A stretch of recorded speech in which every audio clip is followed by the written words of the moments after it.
My name's Ebony Shoes and I'll be doing my Enema Checkoff. So first, I'm going to show my ID. And I'm going to scan the room.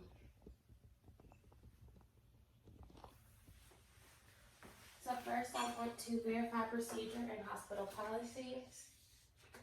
Then I'm going to wash my hands. Identify the patient using two identifiers. So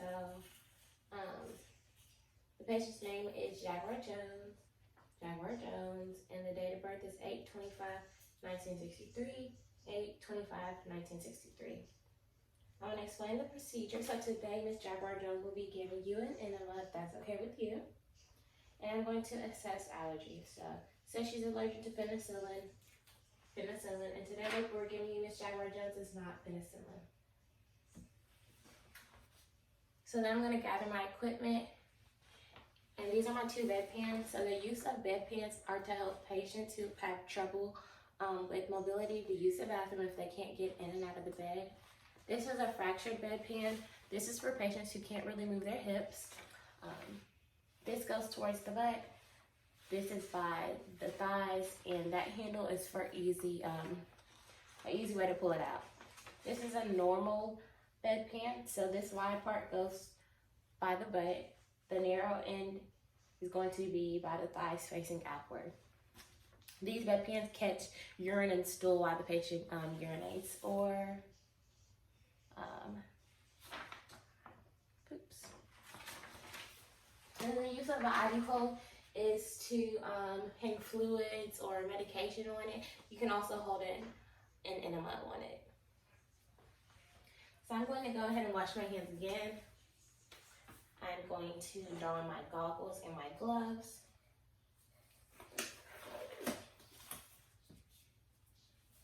And I'm going to fill my enema bag with saline for adults or warm water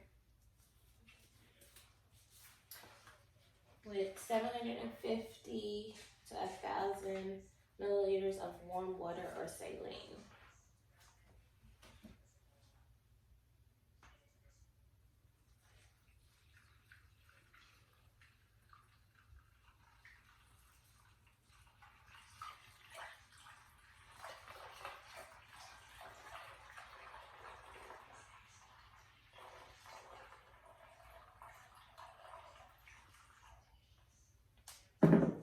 And I would add in my Castile soap. I would add this in.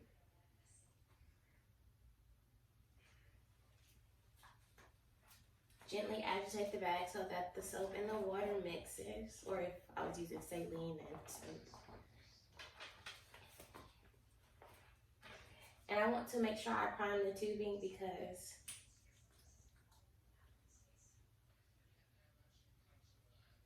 we don't want to put a whole bunch of air into our patient's rectal. And I'm gonna sit this down on a hard surface, or I would hang it on an IV pole if I had an IV pole. So next I wanna go and position my patient. So I'm gonna raise the bed to a working level. I'm going to lower the side rails and I position my patient in left lateral stems. So with my non-dominant hand, I want to lubricate this 3 to 4 inches. And so I'm gonna place my hand on my patient's hip. So I would let my patient know to breathe throughout this procedure. And if they have hemorrhoids, I'd instruct them to bear down. So I insert this 3 to 4 inches into the rectum. And I want to make sure I continue to hold it. So I would unclamp and raise the bag 12 to 18 inches until all the fluid is out. Then I'd lower it or clamp it and remove, and I would dispose of this. Now I would instruct my patient, I would encourage them to hold it 10 to 15 minutes, and I assess them onto a bedpan. actual bedpan or a regular bedpan, depending on their condition. And then I would discard of my gloves.